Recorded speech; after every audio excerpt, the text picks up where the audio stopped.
Hello, would you like to hear about our Lord and Savior, the Dragon Prince? What's crackin', everybody? It me, MattCMG, and welcome to an Avatar Month bonus video. With the theme of this year's Avatar Month being supplementary content that isn't the main two shows, I thought it would be interesting to take a look at some shows that are similar to Avatar or that Avatar fans would probably like. I've discussed shows like Fullmetal Alchemist and Fooly Cooley on the channel before, and those are definitely some shows that Avatar fans would like, but today I'll be focusing on something a little bit more Western. The Dragon Prince. I've had viewers tell me for years to watch The Dragon Prince. Some of them have actually told me that it's better than Avatar, and while I don't agree with that, I do think that it's a very excellent series, and I will explain why shortly throughout this video. In case you don't know, The Dragon Prince is an animated Netflix series created by Aaron E. Has, who, if that name sounds familiar, was the head writer on Avatar: The Last Airbender. As a matter of fact, there are actually a few former Avatar people working on this show, with Giancarlo Volpe, who directed many episodes of The Last Airbender, serving as a producer and director for The Dragon Prince, and Jack DeSeno, who voices Callum in The Dragon Prince, voiced Sokka in Avatar. As you can tell, some big Avatar names are working on this, and at times the influence can definitely be seen, as I'll talk about soon. I would describe The Dragon Prince as kind of like a mix between Avatar and like Game of Thrones or some other kind of like high fantasy story like that. Kind of like medieval Avatar almost, right? It's this chosen one story with like elemental magic and different warring kingdoms, and there are definitely other similarities as well, but I'll let you find those out on your own. Personally, I'm not really into like the whole high fantasy kind of genre. It's never really appealed to me personally. I'm more into like sci-fi or like East Asia kind of stuff, like, you know, like Avatar. You know, never really a genre that really appealed to me, but The Dragon Prince I think is the exception, and maybe like Zelda or something, because I'm little Zelda boy. What the fuck was that? One thing that The Last Airbender excelled at was its characters, and you can definitely feel the influence that it had on Ehaz's writing style in The Dragon Prince. So let's talk about some of these characters. Why don't we? Shall we? The first and main character of the show is Callum, the stepson of the king of Katalis. He's a lot like Sokka, and not just because they share the same voice actor. He starts off as very unconfident and unsure of himself, but throughout his journey is able to grow up into somebody who knows what he wants in life. He's lived his entire early life believing that he had to become one thing, but later realizes that it's his own choices that dictate what his life is. He also kind of starts off as almost a coward, where he'll constantly run away from situations, but later learns to stand his ground, and we're not talking just physically. Along with Callum on his journey is his half-brother, Ezrin, and his glow-toed bait. In the bait fandom, only the highest of bait fans are considered master baiters. Wait, shit. Ezrin is only a little kid, but is thrusted into situations where he has to put his childish ways aside and accept responsibility. As the heir to the throne of his kingdom, he knows that it's inevitable that he's gonna have to make some tough choices, but part of his arc is learning that he doesn't have to make them alone, nor does he have to make the decisions that other people would have made. It's very much like a kind of a stay true to yourself kind of message. The third major character is Reyla, a moon shadow elf who leaves her people in order to help Callum and Ezrin on their journey. Reyla is probably my favorite character on the entire show. She's the most capable fighter of the group, but deals with her own insecurities that she can't just punch her way out of. She's kind of lost her place in the world, where she can't return to the elves, but no humans will accept her until Callum and Ezrin come along. At the same time, she also wants to right the wrongs of her parents, but because of that, she often dwells on the past, specifically her own past mistakes. But despite all of that, she's the funniest character on the show, with that comedy likely being some kind of coping mechanism. She's honestly a whole vibe. Fucking love Reyla. And speaking of whole vibes, let's get into some of the minor characters. Claudia is a mage for the Kingdom of Katalis, but despite using dark magic, she has a very bubbly personality. While Reyla and some of the other characters are often unintentionally funny,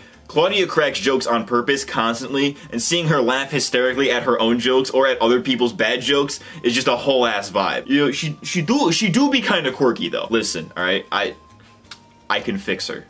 Alright. Claudia's brother, Soren, is a knight for the kingdom, and he's a massive himbo. That's really all you need to know about him. He's just a massive fucking himbo. If Claudia is the brains, then Soren is the brawn, and it's this dynamic between them that makes their screen time together very enjoyable. Both Claudia and Soren are very loyal to their father, Viren, and in many ways, it's to a fault. Viren serves as the main villain of the series, but this isn't immediately clear. At first, he just seems like he's some morally ambiguous guy, but it's this moral ambiguity that leads him to go to the extreme measures to take over not only Katalis, but the other kingdoms as well. But moving on, I'd like to now talk a little bit more generally about the series. Firstly, if you're a stickler for representation in media or any of that shit, then The Dragon Prince definitely delivers. I personally don't really care about this kind of thing, but the way The Dragon Prince handles representation is honestly the way every series should handle it. There are just casually mixed families, gay couples, characters with disabilities, all kinds of stuff like that, and it's never made out to be a big deal or anything. They're just kind of casually there and nobody in the show ever addresses it. I personally think this is the best way to handle representation because it's not so in your face about it. it's just kind of casually there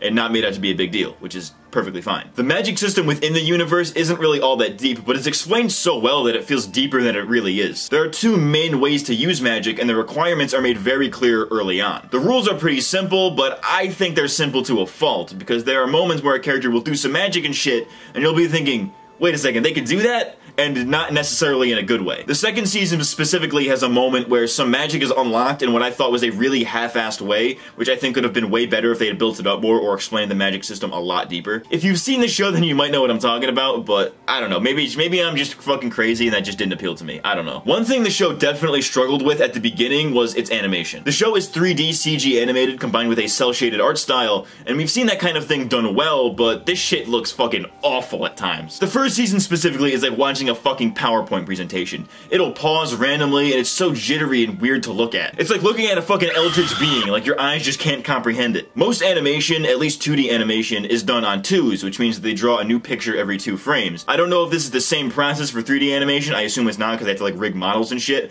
but here it's like they animated it on like 15s, you know what I mean? Like it's fucking heinous to look at sometimes, but luckily those problems are completely gone by the second season. Now most of the reason why I'm talking about this show today is obviously because of the Avatar connections. While a lot of these are simply just Easter eggs, many fans have attempted to connect the Dragon Prince to The Last Airbender in some pretty convoluted ways. Minor spoilers ahead, so be careful or just skip to this timestamp. The first of these Easter eggs is in a Season 3 episode where Callum sees a boomerang and reacts like so. Something so strangely familiar.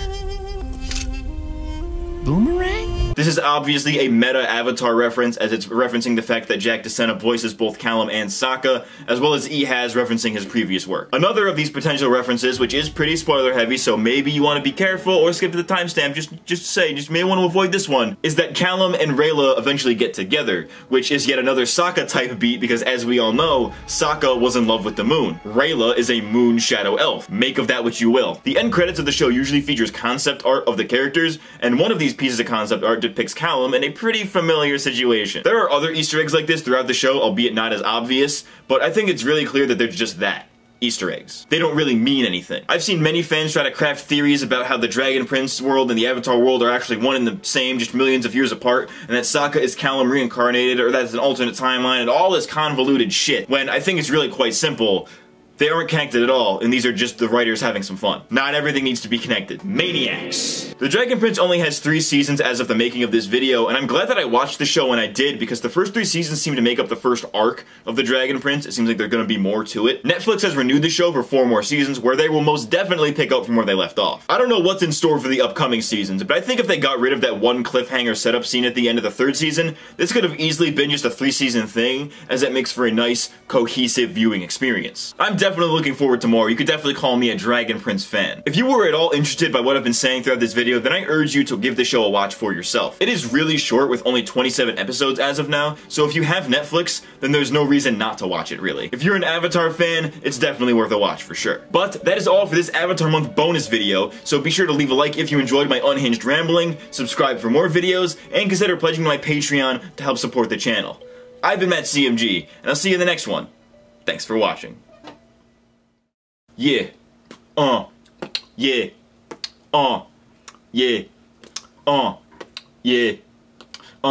We watching Dragon Prince and we sucking tits. Licking on your pussy while I'm fucking clits. Wait. What? Anyways, that's all for this video. Come!